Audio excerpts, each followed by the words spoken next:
What's up, guys? This is Bullvile the Fell-Handed here, bringing you the Way of the Derp, Part 8.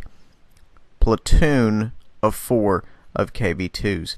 Comoran, the greens are spawning on the southern side, the reds are spawning on the northern side. Now, I haven't been on this map since they've changed it a whole lot. I decided to go ahead and take the squad, advance into the center, and just hold the mess out of the center. That's kind of our plan, to get up here. You know the center is going to be a point of contention, so the idea is we're going to get up here and we're going to try to win this contested area.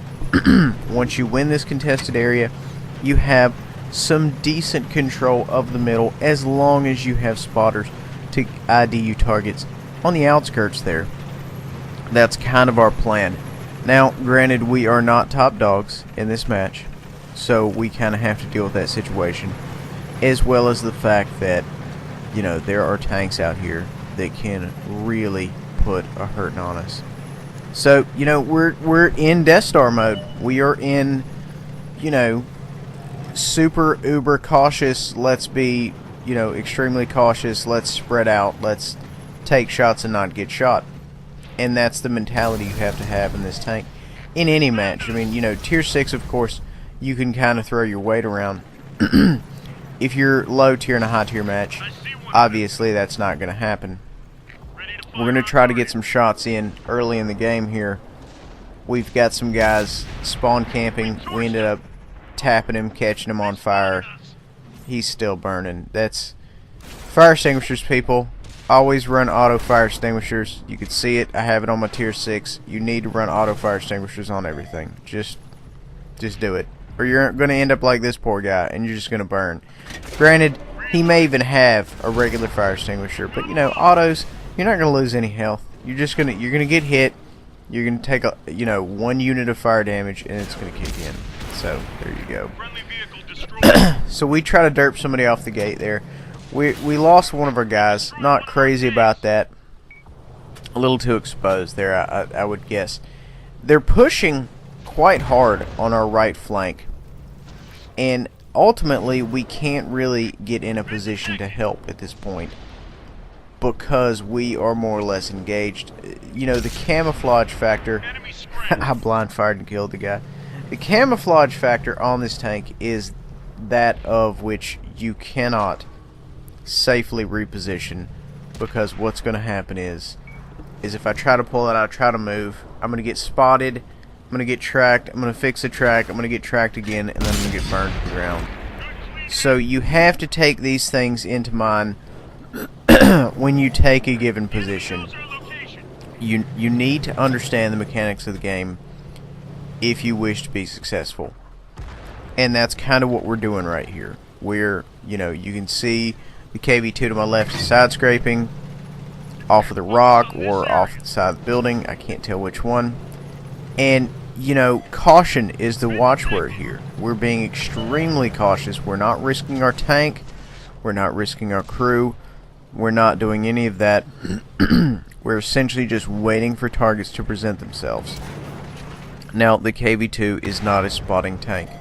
You can't really spot your own targets because the camouflage factor on this tank is so awful.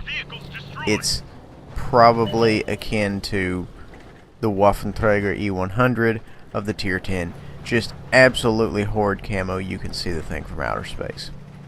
So right now, I'm backing up here. I'm going to try to get shots on the other flank, and the reason my turret's turned around is I'm fairly confident from that angle I will not be spotted, and I've already got the gun lined up.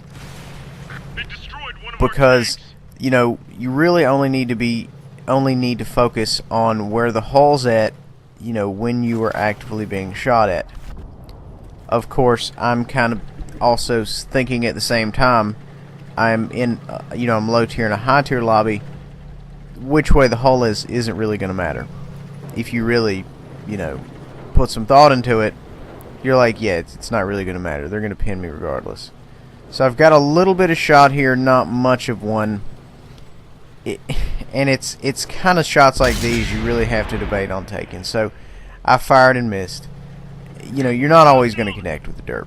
you're not always going to connect with any tank, and that's something you need to understand just right off the gate. That sometimes things are just not going to go your way. Sometimes you're going to get in a game and nothing's going to go right. Now, granted, of course, in this game, we have been rather successful. Caught a guy on fire, damaged a few others, so on and so forth. So, you know, we do have a guy here in our area. I'm going to try to put one in his lower plate. I hit him. I was afraid he was going to pull up and try to take a shot, so I went ahead and rushed the shot. And, you know, he kind of filled up my entire reticle, so I wasn't very concerned that he was going to, you know, get away or you know, where I'm not going to be able to take the shot. I'm going to try to put one in his side there. I put one in his side. So we're doing okay. That was our first damage. And, you know, this is where I'm concerned he's just going to roll around and rush me. If you look on the tactical map, I've got guys to my 6 right now. And there's not a lot I can do about either one. I'm kind of in trouble. I want to get in one more derp before I die. And I managed to get in that last derp. And, you know, that was the kind of situation where the team was doing poorly and it kind of worked in our favor. Granted, we do have a pile of KV2s dead in the middle of the board. But that was the kind of situation where we could really put those tanks to good use and shine. 3,106 damage. Guys, thank you for watching The Way of the Derp. Please remember to like, subscribe, and share.